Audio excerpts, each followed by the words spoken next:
যারা আমাদেরকে ট্যাগ লাগায়, আমাদেরকে যারা বেদাতি বলে, কি বলে? বেদাতি বলে, মাজার পূজারি বলে। আছে না একদম ভাইরা, আমাদেরকে বেদাতি বলে, মাজার পূজারি বলে। ও ভাই, আমরা বেদাতি মাজার পূজারি না, আমরা মাজার জিয়ারত করি, পূজা করি না, ঠিক না? আমরা কি করি? আগে ভালো করে বোঝো, মাজার শরীফ জিয়ারত করা সুন্নাত। এবার একটু জবান খুলে বলেন, মাজার শরীফ জিয়ারত করা কি? এই সবাই বলেন, মাজার শরীফ জিয়ারত করা কি? সুন্নাত। আমরা মাজার পূজা করি না, মাজার শরীফ জিয়ারত করি। যারা আমাদেরকে মাজার পূজারি বলে, বেদাতি বলে, আপনারা হলেন দুর্গা পূজারি, মূর্তি পূজারি, ঠিক কিনা বলেন? আপনারা কি দুর্গা পূজারি, আপনারা মূর্তি পূজারি। আমরা মাজার পূজারি না, আমরা মাজার জিয়ারত করি, ঠিক কিনা বলেন? এইবারে দেখেন আমাদেরকে একটু কয় সুন্নি। আরে বেটা, সুন্নি এটা তো ভালো লাগে, তো গর্বের বিষয়। সুন্নি কারা? যাদের ভিতরে রসুলের সুন্নাত আছে, যারা রসুলের সুন্নাতকে ভালোবাসে, যারা আহলে সুন্নাত জামাতের সাথে সম্পৃক্ত, তারাই সুন্নি। তুমি ভাই ওরকম বাইরে বললে লাভ নাই। আমার ফোন দিয়েও 10 ফিট সুন্নি কই, আমি খুশি হবো।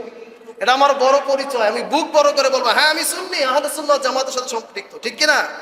আমার সুন্নি বলে ভালো লাগে, কিন্তু তোমারে যখন বলা হয় ওহাবি, তোমারে যখন বলা হয় মওদুদি, তখন তোমার খারাপ লাগে গা, তোমার জলে কেন? তাহলে তোমার ওখানে ভেজাল আছে, ঘাবলা আছে, এই জন্য চোরের মনে পুলিশ। তোমারে কইলে তোমার খারাপ লাগে, আমার তো খারাপ লাগে না। তুমি হারা দিন কো, তুমি আমার সুন্নি আজীবন কও, এতে আমি খুশি। আমার সুন্নি বললে আমি খুশি হব, কারণ আসলেই তো আমি সুন্নি। আমি তো আমার নবীর সুন্নাতকে ভালোবাসি। সুন্নি কারা?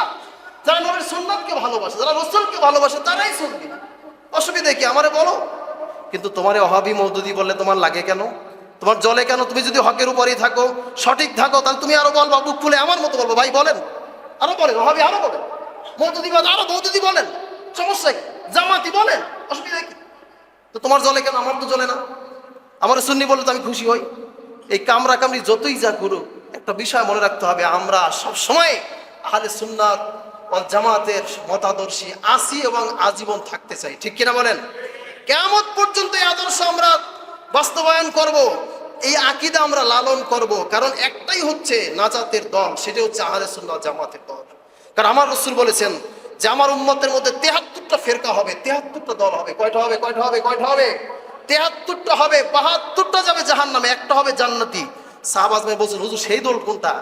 আল্লাহ রাসূল বলছেন, সেইটাই হচ্ছে আমার এবং আমার সাহাবীদের যারা অনুসরণ করবে, অর্থাৎ আহলে সুন্নাত জামাতের মতাদর্শ যারা লালন করবে, তারাই হবে জান্নাতি। এজন্য আহলে সুন্নাত জামাতের মতাদর্শ আমরা সুন্নিরাই পালন করি। আমাদেরকে সুন্নি বলে আমাদের গায়ে লাগে না, আমাদের আনন্দ লাগে, ঠিক কিনা? এবং মিলাদুন নবীর তাবারকের সাথে বাজে জিনিসের সাথে যারা তুলনা করে, এটা বাজে, এটাকে নোংরা বলে। আপনারা বলেন আমরা মিলাদুন নবীর তাবারক খাই, মিলাদুর তাবারক খাই, আপনারা পূজায় যাইয়া, মন্দিরে যাইয়া প্রসাদ খান, অসুবিধা কি? আল্লাহ আমাদের ভালোটাই খাওয়ায়। আমরা বিরিয়ানি খাই, আপনারা জিব্বা বাইরে থাকেন। আপনাদের এত চুলকানি কেন? কেন যত চুলকানি শুরু হয় মুহররম মাস আসলে আর রবিউল আউয়াল মাস আসলে, ঠিক কিনা? এর আগে আর নাই রে। এই মৌলভী সাহেব, যে মৌলভী এটা নিয়ে ব্যঙ্গ করছে, কয় আমি 200 কোটি টাকা পুরস্কার দেব যদি মিলাদুন নবীর দলিল কেউ দিতে পারে। তোর বাপ দাদা 14 গোষ্ঠী বেচতে 200 কোটি টাকা হবে নাকি? তুই কি ডাকাইত নাকি? ডাকাইত করছে এই 2 বছরে, 5 আগস্টের পর থেকে তুই 200 কোটি টাকা, তো দুদুকে ধরাই দেওয়া উচিত। তুই 200 কোটি টাকার পুরস্কার দিয়ে আসছে। দান্দাবাজি ছাড়তে হবে। একটাই পরিচয় আমাদের, আমরা আহলে সুন্নাত জামাতের মতাদর্শী, আমরা এই আকীদা লালন করি। আমার রাসূলকে আমরা চাই, আমার রাসূল আছে যেদিকে আমরা আছি সেদিকে, ঠিক কিনা বলেন? আমরা বেহেশত চাই না, আমরা জান্নাত চাই না, আমরা রাসূলকে চাই, ঠিক কিনা বলেন? আমরা কাকে চাই?